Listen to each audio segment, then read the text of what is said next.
Good morning, everyone. Welcome to this New Statesman Fringe in association with the UK. Sorry, UK and a Changing Europe Fringe in association with the New Statesman. Yeah, I know. First of all, an apology. This event was listed incorrectly in the app yesterday. Poor organisation at Labour conference. Who'd have thought it? But anyway, no one's here to listen to me, so without further ado, I want to introduce our star speakers today. You'll see one of them on TV sounding off about Europe all the time. Colleagues suspect they're on manoeuvres and that they have their eyes on a bigger prize. And we've also got Emily Thornberry here this morning in conversation with Anand Menon. But anyway, I'll leave it to you two to chew over what's happening and what will happen with Labour's Brexit policy and much else besides. So, Anand Menon and Emily Thornberry. Brilliant. Thank you ever so much. Firstly, let me just say, and it's not merely because they're providing free cereal, that the current issue of the magazine is fab and well worth reading. Secondly, let me thank Emily for coming. A few biographical details. You first won the seat of Islington South and Finsbury by a massive 484 votes in 2005, and now your majority has gone up a tiny amount to over 20,000.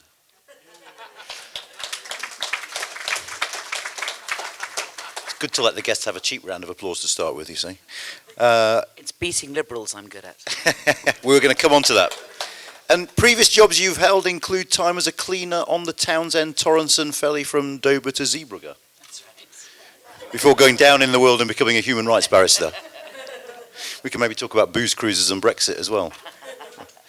We're going to, I think, have to do something at 10:30, depending on what the court does and says. So someone's going to have to communicate to us what happens, and we can talk about that maybe briefly. But I want to go back, obviously, to yesterday. Presumably you supported Composite Motion 13. Yeah, well, I'm a member like anybody else, and the thing about Party Conference is this is our big family gathering. We're 500,000 members, and our conference is an opportunity for us to inform the leadership and the party as to what it is that members want. The composite that we had last year, people will have seen, we followed absolutely to the letter. It was do this, then do this, then do this, then do this. So we had done that, and then we got to the bottom of the list. We're back again, and we wanted to have more instructions. And so I think the membership overwhelmingly put in motions that looked pretty like Composite 13. But it didn't succeed. So we now have our instructions and we proceed on those. So in a nutshell, what is Labour's Brexit policy? In a nutshell, Labour's Brexit policy going into the general election. So what we would do is, in government, we would go to Europe and we would say, we want to negotiate as good a deal as possible. You know what it looks like. We've talked to you over 3 years about it. So it's close to a single market. It's in the customs union. We all know what it is. And we will negotiate that, and then we will go to the public and we will say, we have two real deals here. You know, we have something. There's no unicorns in what we're so. When we put this back to you, and we say this is how we would leave, or we can remain, and it's a very different type of referendum to the first one, where people were simply asked, do you want to leave or do you want to stay? And people voted by a small majority to leave, but for the last 3 years, the Tories have been tearing themselves apart, trying to work out what on earth that means and in what way we leave. We've always been pretty clear about how we would leave, and we've been trying to influence the government, but unfortunately, we've been in opposition. But if we're in power, then we will go negotiate. We will get as good a deal as we can, and we'll put it back to the people, and we'll say, just tell us, do you want to leave? Do you want to stay? This is the biggest decision we've got to make since the Second World War. We want to just make sure, when you say that you wanted to leave, did it look like this?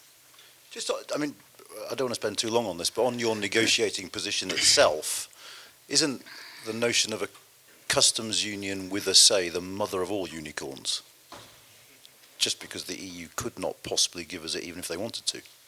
Well, we've debated this ourselves.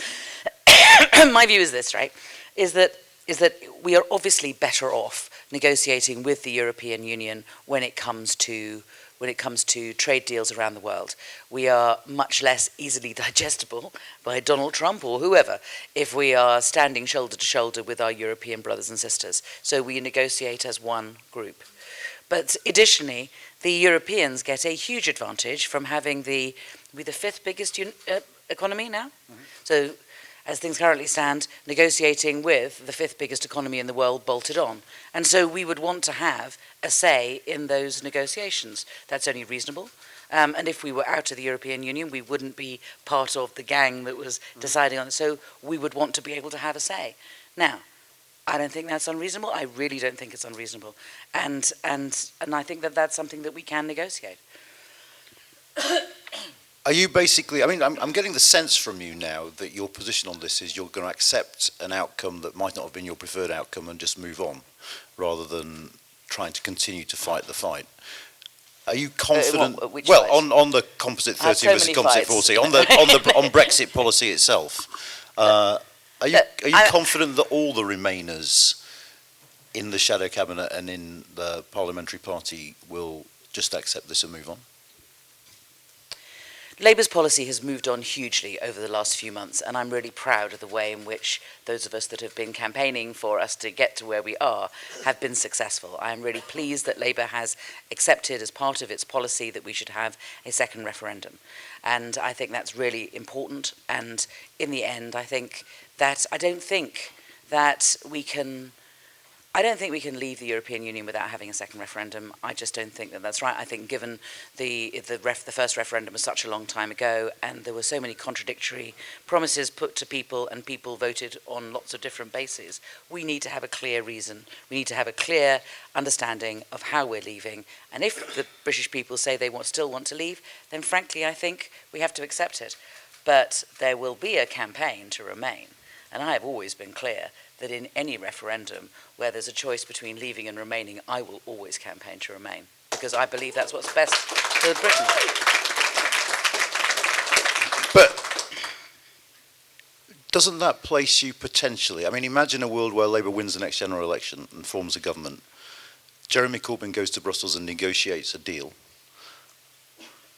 Doesn't that immediately put the party in a hideous situation? I mean, I watched the Cameron years last week, and I'd kind of forgotten just how hideous the referendum had been and just how it tore the governing party apart. Isn't there a real danger under those circumstances that the same thing would happen to a Labour government? A Labour Prime Minister negotiates a deal that his own colleagues proceed to trash by campaigning for Remain. I mean, if you wheel back a few years, Hillary Benn's dad, Barbara Castle, and all sorts of kind of leading figures disagreed with the party's official position, and we campaigned in the way that we did. The government took an official position, so Harold Wilson said that he thought that we should remain. Yes, and people like Barbara and Tony Benn disagreed and campaigned the other way. It wasn't the end of the world. But I've always told Jeremy. Jeremy knows. I'm a Remainer. I'm a Remainer. I'm a European. I think it's in our best interest. I have always said that, and he knows that not only I, but a very large number of my colleagues in the shadow cabinet, in the junior ministerial roles, and in the Parliamentary Labour Party will be campaigning to remain, and I suspect the vast majority of the membership as well. But there we are. I mean, that's going to be where we're going to be. Should no deal be on the ballot? No, I don't think no deal should be on the ballot at all. I think a no deal is completely irresponsible, and one has to draw a line. I think that we cannot allow that level of self-harm to happen. We cannot allow there to be shortages of medicines. I will not be culpable for someone's death because they don't get their medicines. The shortages of food on supermarket shelves in the 21st century is completely unacceptable. I mean, people say, oh, well, we got through the war. Well, yes, we got through the war, but that was something that was imposed on us. We didn't impose it on ourselves. Rationing was not something that we chose. And I do not think that it's in our interest to do this, and I cannot agree to no deal. And furthermore, it's so fundamentally dishonest, because people say, oh, I want a clean Brexit. I want a no-deal Brexit, as if, like, that's going to be it, and then we won't be talking to the Europeans anymore. I mean, that's just the beginning. You know, we will need to then negotiate a trade deal with the Europeans against a backdrop of, you know, hugely heightened tensions within the UK. This is all documents from the government, by the way. You know, this is what Yellowhammer says. Hugely heightened tensions within the UK. And imagine what our relationships will be like with the rest of the European Union that we then have to go back and negotiate with. No, absolutely not. We do not put no deal on the ballot paper. I'm completely against it. Does it not concern you, though, that that might, from the start, undermine the legitimacy of any second referendum? Because I imagine there are those out there who will launch an abstention campaign because their preferred option isn't on the ballot, which immediately... I mean, even if you think back, the Dutch had that referendum on the Ukraine treaty when there was an abstention movement as well. And even there, where the stakes were essentially a lot lower, the credibility of that referendum was called into question by that fact. Look, we have to move on. There has to be a way forward. And frankly, I think we have to be strong on this, and we have to say, this is how we break the logjam. You know, we are completely stuck. The Tories have been incapable of leaving the European Union over the last 3 years. We have been trying to help them, but they would not listen. Now we are in power. We are going to negotiate as good a deal as possible. In my view, it's an insurance policy in case the public decide they still want to leave. But we need to put those two before the British public. That's what we do. We then sort it. What would you say to those of your colleagues who are seriously considering voting for essentially whatever Boris Johnson brings back from Brussels, if he brings something back? I mean, I understand people say, you know, people just wanting this done. And I mean, when I speak to people on the doorstep, you know, for them, Brexit is what has made television boring. You know, their lives are actually still about how the hell do I afford the children's school uniform this September? You know, what do I do on a day-to-day basis? You know, we're worried about my nan, what's going to happen in the local hospital, what's happening to the schools, why are there not any jobs in my area? I mean, that's real stuff. And yet, you know, the political class, you know, just spent all their time banging on about Brexit. So I do understand why, you know, people listening to that frustration would think, let's just get it done. But, well, let's see what Boris brings back. If Boris brings back a deal which is, you know, which looks like the deal that Labour has always talked about, being in a customs union, being close to a single market, you know, all the other things, then that would be great, wouldn't it? And then maybe, subject to a referendum, it would be fine. He's not going to agree to it. You know that. I mean, you know he's never going to get a deal. I mean, you're a guy who knows, right? He's not going to agree to. He's not going to put down anything until he's made his speech at Tory Party conference on the 1st of October, right? So he's then got from the 2nd of October until the 31st of October, or presumably from the 2nd of October to whenever it is the European Council is. Is that 17th? Yeah, 17th, right? So he's got it's 15 days to sort out Brexit. I mean, I know he has a brain the size of a planet, and he works so hard and he's so into detail, but not even Boris Johnson could arrange to get through the Brexit negotiations in 15 days. Just Please don't quote that literally. Journalists at the back, you know sarcasm when you see it, please. I'm always told I mustn't be sarcastic because it gets quoted literally. Well, you're going to get it clipped, I imagine, now. Clip round the ear. Though if it's any consolation, we did an event with Barry Gardner the other day. He came out with the line, "I want to do Boris Johnson slowly." Oh, God. So you've got a ways to go yet to catch it with your colleague. If we have another referendum, yes, we're still getting and over if that Remain, okay, would you like a glass of water? I can't unthink this. If there were another referendum, Yes. and imagine Remain won Yes. by, I don't know, 52-48, let's say, on a lower turnout than we had on 2016, how exactly does that fix anything? We get on with it. We just get on with it. You know, there is a lot more that needs to be done. If that's the result of the referendum, if that's the result of the referendum either way, that's it. We now know. We're not going back to it. We have put something solid and something tangible on the ballot paper. People know what it is that leaving looks like, and if they decide that's what they want, that's what we do. Or if we decide to remain in those circumstances, we get on with it. There is so much to go. We are stepping over more and more people sleeping in doorways. The food banks are getting larger. Our NHS is starved of funds. My lovely former member of staff, Omar, taking his baby into hospital. There's no, they get through A&E, and then there are no doctors and nurses in Whipps Cross. I mean, it's shocking. It's shocking. We need to have a Labour government, and we need to have a Labour government that addresses those issues and stops austerity. So you'd agree then that, in a sense, Brexit has been something of a distraction during this conference that has taken attention away from what has been an enormously ambitious suite of new policies, many of which have just... I noticed the other day, free prescriptions was, I think, on page 11 of the Daily Mirror. Yes. Because people were talking about Brexit. Do you regret the fact that this has sort of overshadowed everything else? I think there's a tension at any party conference immediately before a general election, because on the one hand we use the opportunity of conference to learn from the collective experience of the membership, and we ask them to help us with policy development, and that's number one. But of course the other part is when you're immediately before a general election, we also have to use it as an opportunity to lay out before the public what it is that Labour stands for, what Labour's offer is. And we ask the public for the opportunity to serve, we ask them to give us their trust, and we have to gain that trust. And we need to do both of those things. And obviously there's a certain tension in it, but with discipline, it can be done. I don't think we've necessarily seen as much discipline as we should have during this conference. It also seems to me that some amongst your colleagues are using this as an opportunity to showcase themselves as much as... why is this happening? Why are so many people seemingly taking part in a beauty contest at the moment? I don't think that's fair. I think that it's quite... it's quite disempowering.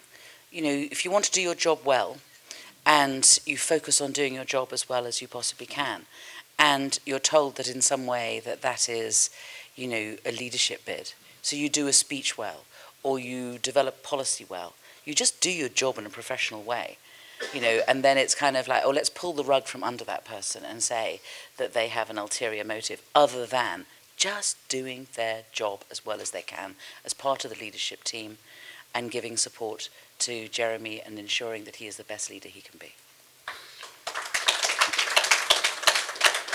You've expressed concern in the past that if Labour didn't adopt a straightforwardly Remain position, it would have negative consequences on the party in a general election. Do you still believe that? Well, I've seen the polling. And so you think that actually yesterday's decision will be harmful for Labour in a general election? I argued what I did. I've put my arguments many times. I have attempted to make clear my concerns.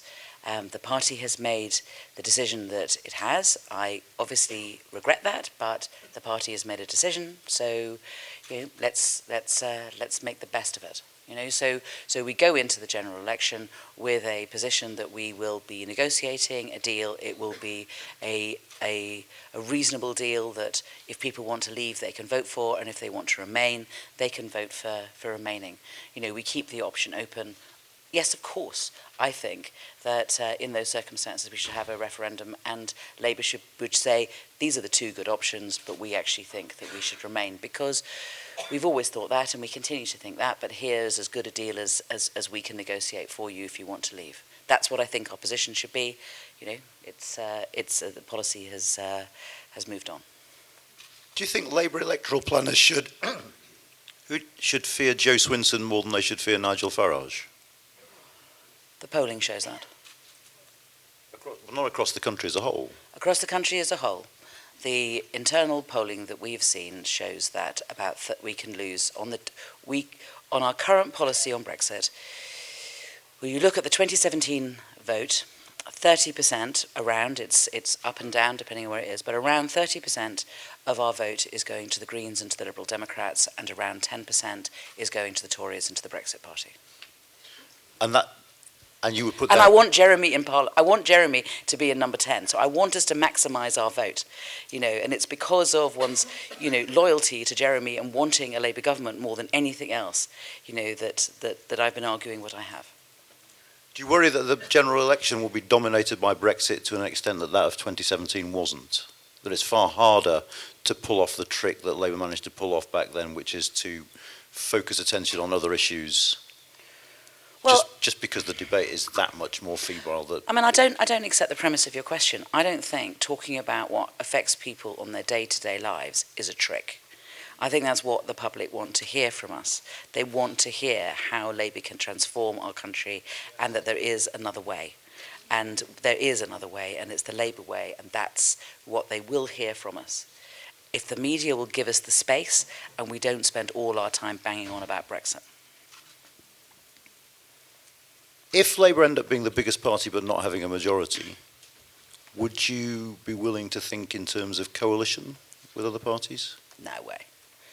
I don't think so. I mean, listen, it's not going to be my decision, but our decision at the last general election was that if we needed to be a minority government, we'd be a minority government, and we would say to the other opposition parties, do you support us on this? And if you don't, and you bring us down, you're going to have to go back to your electorate and explain to them how you've let the Tories back in again.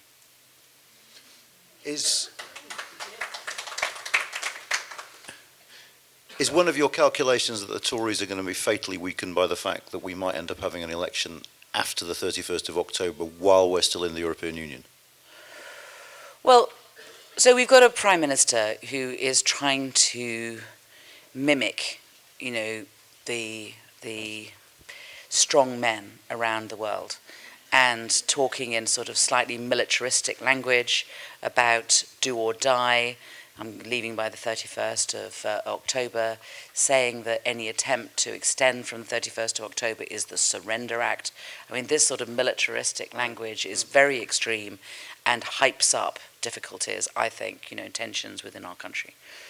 But if you go and put all your eggs in that basket, and if you say, no matter what, I'm going to do this, and you're unable to do it, and your whole approach is, look at me, aren't I a strong man? And you're nothing like as strong. Then I suppose it will have an impact. But my major motivation for ensuring that we don't leave on the 31st of October is because I do not want our country so wounded by no deal. That's more important than anything else. You know, country first. I think we might. Are we ready to say what the Supreme Court has said? It is just whoa. Okay. Place bets.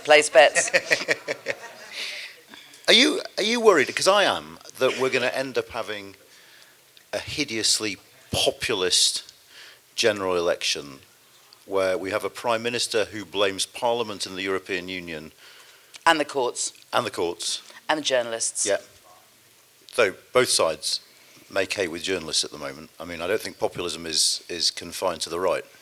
But do you not worry about the prospect of a very populist general election in which the people are pitted against the establishment, however you define that? And that both parties play that game to an extent? Well, I think it's a lie. You know, it's a lie. The reason that Boris Johnson has been taken to the Supreme Court is because this old Etonian believes himself to be above the law, that he is in such a privileged position that somehow or other he is more important than that. So how can he say that he believes himself to be above the people, above the establishment, above the rule of law, that somehow or other, and yet he wants to turn that and say, oh, but I'm with the people. Well, the people are ruled by the rule of law. The people know that law applies to everybody equally, and you do what the law says. Wasn't quite what I meant. I don't envisage the Prime Minister, if he loses in court today, fighting an election on the basis that the Supreme Court was wrong. But I do imagine the Prime Minister fighting an election on the basis that the European Union were unreasonable, Parliament are a bunch of Remainers, they've stopped me leaving with no deal, you the people need to show our politicians who's boss. That's the kind of populism I'm worried about in the November election. Of course. And we have to fight it. You know, and we have to fight it, and we have to point out that he's not with the people. you know, that he is manipulating the situation, that he's playing people for fools, and that politics cannot be just boiled down to 3 words. It's not bollocks to Brexit. It's not people versus Parliament. You know, these are complex and difficult issues that need to be answered, at the very least in a paragraph. Would you agree that it doesn't help if there are figures on the left to engage in similar kind of tactics as well? I mean, that sort of populist impulse is there on both sides of our political spectrum, and that sort of rather sort of lazy attacks on the mainstream media or whatever it might be just feed into this general mood of a system against the people, which doesn't ultimately help us. Well, I mean, since we're on this subject, let me just say what I think about the populist nonsense from the Liberal Democrats in relation to Europe. Yeah, the idea that they are going to revoke and that we are going to simply stay in the European Union if the Liberal Democrats get into government is nonsense. First of all, you have to say with a straight face that the Liberal Democrats are going to be the next government. But kind of once you've got over that, you have to think through how it might be that they might. I mean, presumably they're saying what they really believe. So if they do really believe that they're going to get into government, one would assume that it only happens if somehow or other the whole country becomes a 4-way marginal. And they get elected on what, like 30% of the vote? And on the basis of 30% of the vote, they're going to overturn a referendum. They're going to overturn everything that's happened because a group of 30% of the country has said we want to revoke, and they will keep the rest, the other 70% in the European Union without another referendum. That's deeply undemocratic, and frankly, it is populist within, you know, going for a particular sector and trying to address a complex and difficult issue in a, as I say, a populist, simplistic, and ultimately empty way. And it's a false path. Just like a false path is no deal, a false path is revoke. Actually, there is a lot of space in the middle here, and that's where we are. I mean, this is a silly question now. You're not planning to join the Lib Dems, are you? But, I mean, one last try. There are those on the left in this party who strike me as being as irresponsible as some on the right, or indeed some in the middle, in terms of the language they choose to use about institutions in this country and setting up this false dichotomy between the people and the establishment. And would you accept that that shouldn't be done, whatever side of the political spectrum you're on, that actually it is dangerous and it threatens our liberal democracy? I don't know what examples you're thinking of. Well, I don't if you give me an example, then you can go around this conference and hear people talking about the mass media or the establishment in what strikes me as a lazy and unhelpful way that just fosters this myth of the people against the establishment. And I don't think that is necessarily something we want to see. Well, I mean, our entire raison d'etre is that we are for the many and not the few. So, I mean, there's something in the core of us which is that we need to make sure that we are the voice of those who are marginalised and dispossessed. That actually we do think that the current system does not look after the majority, and the few are doing better and better. And if you look economically, you know, those who are very well off, they continue to soar away, whilst the rest of us are, you know, have stagnant wages and have been left behind. So I'm not going to disagree with that. I mean, so if that's what you're saying, I can't agree to it. So, okay, gone back to Parliament.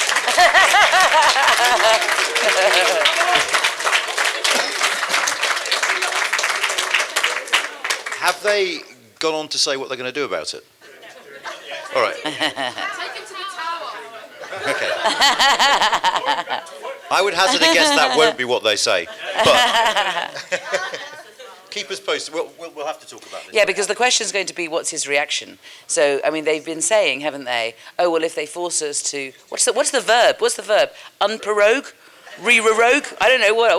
Unprorogue. If he's forced to unprorogue, then will he then just re-prorogue again immediately afterwards? Say, okay, guys, all come back to Westminster. Ha ha ha. Go away again. We're locking the doors once more. I mean, what kind of? Presumably, he can prorogue for legitimate reasons. Well, no. So the basis of the decision is that the effect of the prorogation unlawfully interfered with parliamentary accountability, and the accountability of the executive, which is Parliament. Do you want to can you have a mic? They said the motive was irrelevant. Could you give someone who knows what they're talking about? Yeah, let's hear from someone who can talk. So, obviously, not having read the judgment based on Twitter, Parliament has not been prorogued. so I mean, the prorogation is void ab initio, and I'm not even parole. you're not, yeah.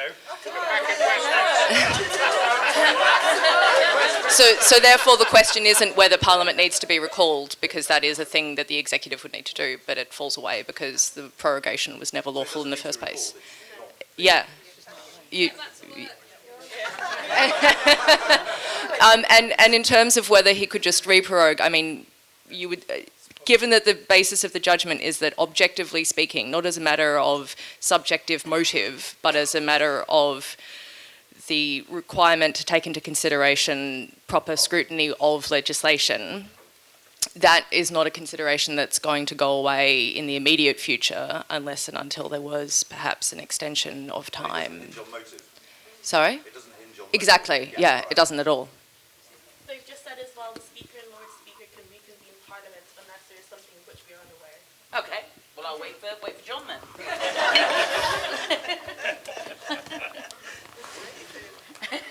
This could end up. Number? This could end up costing the Tories quite a lot of money if their conference is a victim of this. What a shame. So, I mean, so what now? I mean, what, presumably...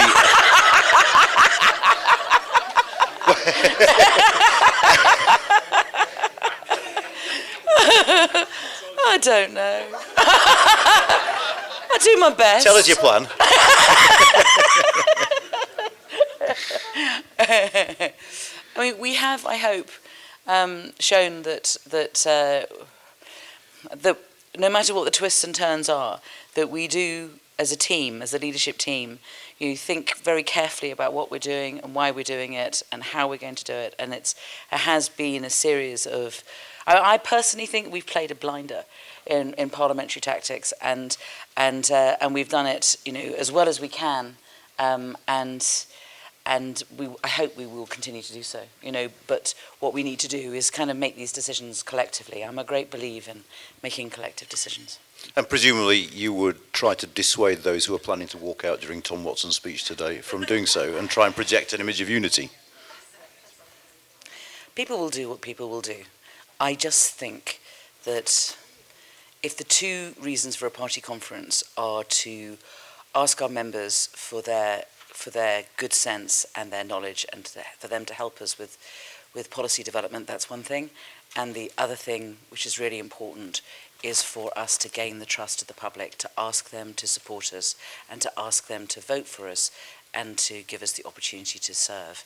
And anything that we do at this conference should be in furtherance of making sure that we get a Labour government, and people should measure everything they do against that.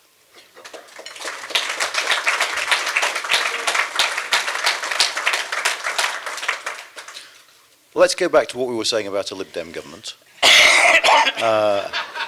If you look at the polls at the moment, Yeah. I mean, it seems to me quite clear that Boris Johnson, for instance, is pursuing a 35% strategy, thinking that that'll be enough to get him over the line. Yeah. If our electoral system continues to throw up the kind of mess it seems to be throwing up at the moment in the polls, that is to say, if it doesn't produce the sort of strong majorities that first past the post was meant to produce, would you be willing to think in terms of some kind of reform of our system? Because it seems to me what we tolerate in this country is a trade-off, and it's a trade-off whereby votes in some constituencies don't seem to count as much as votes in others. It's the marginals that really count. But in return, we get a strong link between MP and constituency, and we get a strong majority government. If it's not delivering that government, is it time to start thinking about electoral reform? I'm a believer in first past the post, and I'm an even stronger believer about first past the post since I've been elected and have learnt so much from my constituents. And we don't just toss away this idea of being linked to our constituencies. My constituents, bless them, send me thousands of emails a month. You know, they talk to me about all kinds of different political issues. They come to my surgery, they lobby me, and also, and on the other hand, you know, the poorer part of my constituency come to see me and show me just how bad austerity is. Mm-hmm. You know, I'm a privileged woman these days. You know, I'm a member of Parliament, but you know,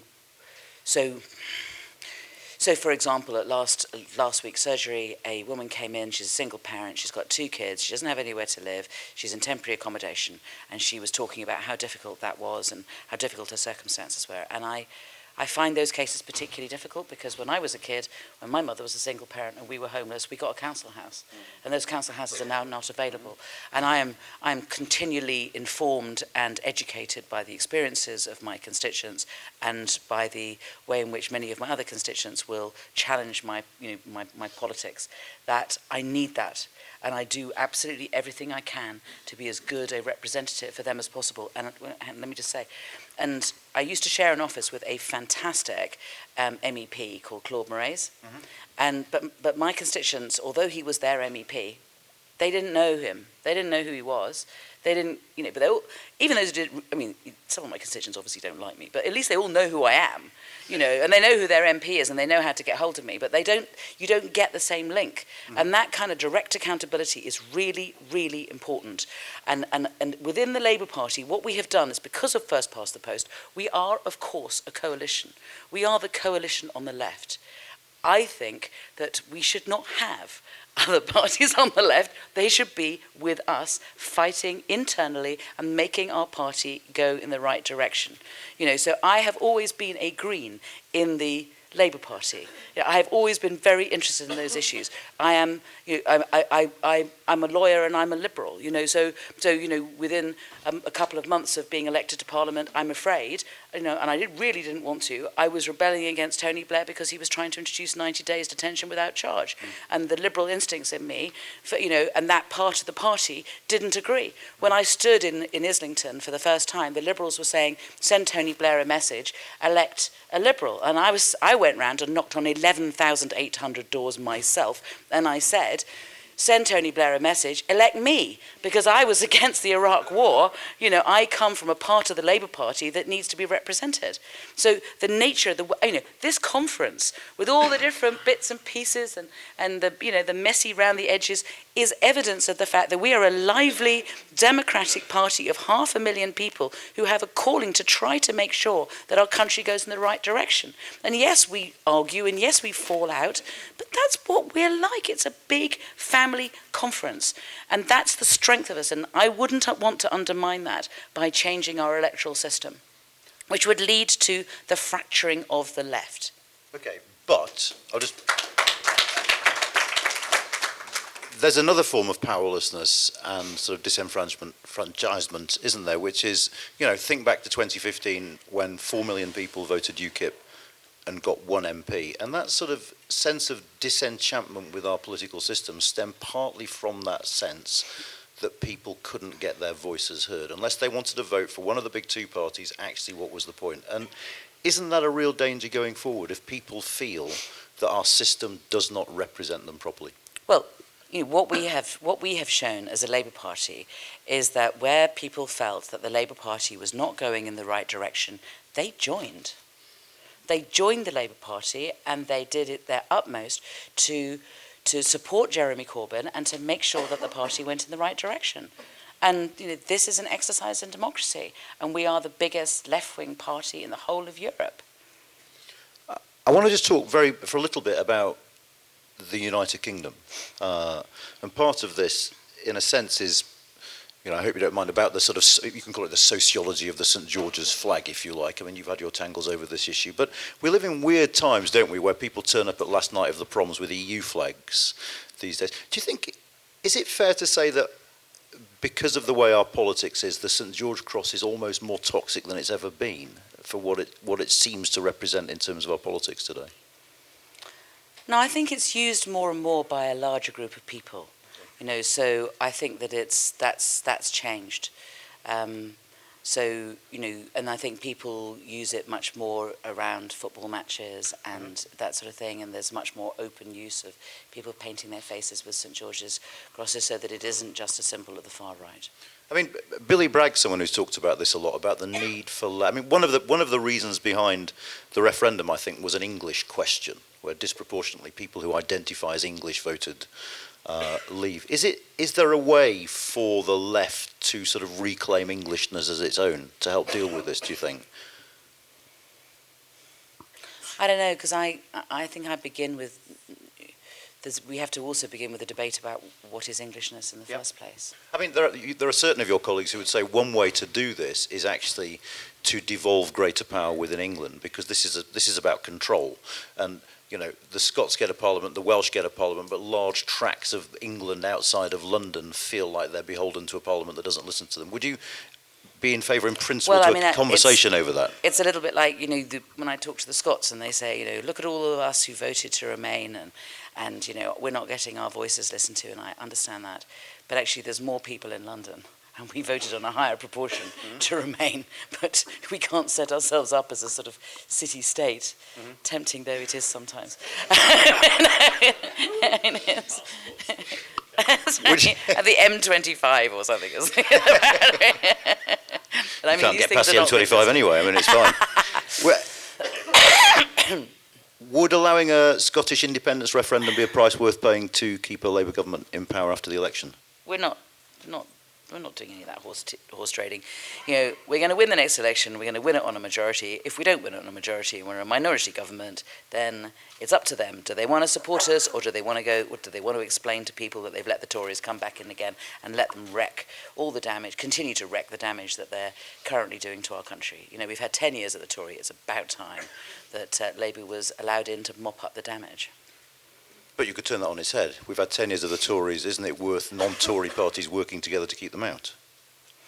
But we are the largest opposition party. We are likely to be the ones who, you're not going to get a Scots and Nats, obviously by definition, they're not going to be the government of the whole country. We are going to be the party that will be governing the whole country. The Lib Dems can fantasise all they like, but it'll be Labour who will be the government. We will be the government. The minorities parties can support us or not. If they don't support us, they'll let the Tories back in again. Does the next leader of the party need to be a woman? Jeremy Corbyn is the leader of the party, and Jeremy Corbyn, we are all working, we're doing everything that we can to ensure that he gets into number 10. He's the next Prime Minister. There is no vacancy in the Labour Party for a new leader, and that's that. But the question still stands. Do you think the next leader should be a woman? I think it's really interesting how so I think that sometimes when I look at other parties, I feel like they think it's almost like a kind of a gimmick. Let's have a woman leader. Wouldn't that be good? The Labour Party is different. What we have been seeing, we've all been seeing over the last 20 years in the Labour Party, is a feminisation of the Labour Party. And as with all great movements, it begins with the grassroots upwards. So you see increasing numbers of women playing a very active role in local parties. You see more and more women councillors. We see 45% of our MPs are women. We've seen 50% of the shadow cabinet are women. And for me, the engine that has really pushed this is the argument that we had internally, politically, on whether or not we should have all women shortlists. What was the purpose of all women shortlists? Why did we need to have them? Why had we only had all male shortlists so often before that?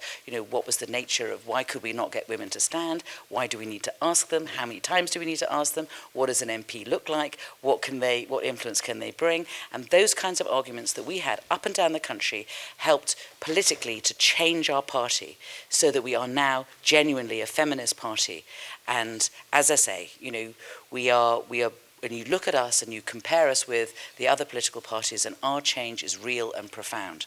In those circumstances, it would be surprising if we didn't consider the candidates, men and women, for the next leader when that eventually happens on an equal basis. And I think it's likely that the next leader will be a woman, but it will be up to the membership. But it's not for a long time. Thank you.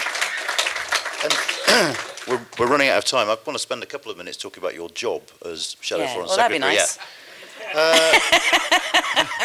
Better late than never. So the foreign policy section of your manifesto in 2017, I think, was called Global Britain, wasn't it? Which is a phrase that's doing the rounds at the moment. How does your Global Britain differ from the Conservative Party's idea of Global Britain? Ooh, right, let's go. So it's like, it goes like this. In a tweet. Yeah, 140 characters. Under a Labour government, we will be able to hold our head up high. We will work with other countries who think as we do, with whom we share values.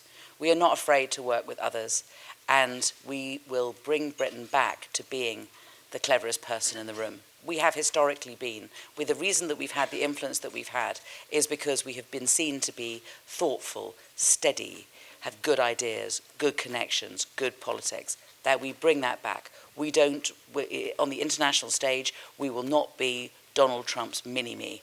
We will work with other countries that are similar to us, and we will amplify our voice in that way. The world is waiting, really misses us, and wants Britain, a sensible, internationalist, left-wing Britain, back. A Britain that believes in human rights and international law. Most international law, frankly, was written by British lawyers.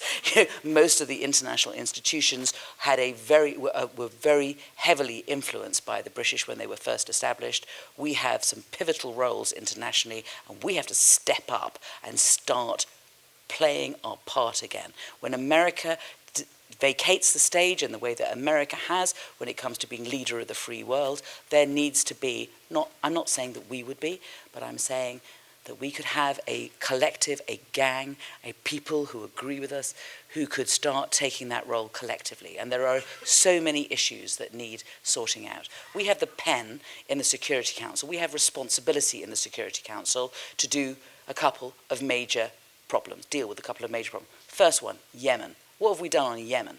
We've just sold Saudi Arabia arms. That's what we've done on Yemen. It is our responsibility to ensure that there is a peace process in Yemen. It's not going well. Our other responsibility is to deal with the issue of the refugees coming out of Myanmar. What have we done in relation to that? It's right that we've given a great deal of aid, but have we done anything to solve that problem? No, we haven't, because we have spent all our time. We've had a foreign secretary whose only interest has been in becoming the next prime minister, and then we've had such fundamental misunderstanding, such fundamental instability within the Tory party that we've not been able to have a foreign secretary in post long enough to be able to get on with it. I want to be the next foreign secretary. I want to be able to lead our country back onto the international stage where we can be proud of ourselves again and play a role that is desperately needed. The world misses us.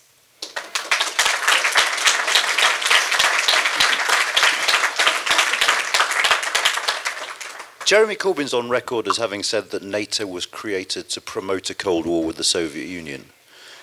Is the commitment of the Labour Party to NATO unequivocal, and could he host a NATO summit in December? The commitment to the Labour Party to NATO is unequivocal. Despite any reservations on the part of the leader? It's been a matter that has been discussed internally and amongst the leadership team, and our commitment to NATO is unequivocal. What do you say to those who express concern that under a Jeremy Corbyn government it is foreign policy where he will be able to essentially plough his own furrow, relatively unencumbered by the need to go to Parliament, and that is a danger given some of his past positions, and that once in power, even though the party might want to keep that commitment to NATO unequivocal, he might have other ideas? Our commitment to NATO is unequivocal. And to the nuclear deterrent? It is a multilateral organisation that we have an important role in, working with others of similar outlook, and is the best way for us to defend ourselves. Our entire defence system is done on the basis that in the group of nations that we work with in terms of defence, there may be some things that that we are particularly good at, but we will rely on other nations to do other things. We don't have each nation as a standalone being able to to do everything. So that's the agreement between NATO NATO. So our defence system is entirely based on that. If we were to leave NATO at a time when we're also leaving the European Union, I mean, no, our commitment to NATO is clear. Okay, and I think we're just about out of time. Just a final question. One of the most striking and perhaps saddest things about our country at the moment is just how divided it feels. Yeah. What do you think, if there is a way to do it, how do you think we can best try and put those divisions behind us and bring ourselves back together again? Because the levels of polarisation are quite high, the levels of anger seem quite high, and not just from Twitter. What do we do to put ourselves back together again, do you think? More Vote question. Labour. And more specifically? We need a country where we care about one another. We are absolutely a party which is about connections between people. We have a collective responsibility for our brothers and sisters. That's what we're about. That's what we're about. So you need to have a party like ours that doesn't look for divisions and play off one group against another. That is that's against our DNA. We are a party for the many. And a government, a proper Labour government, can pull our country together. Brilliant. Emily Thornberry, thank you ever so much.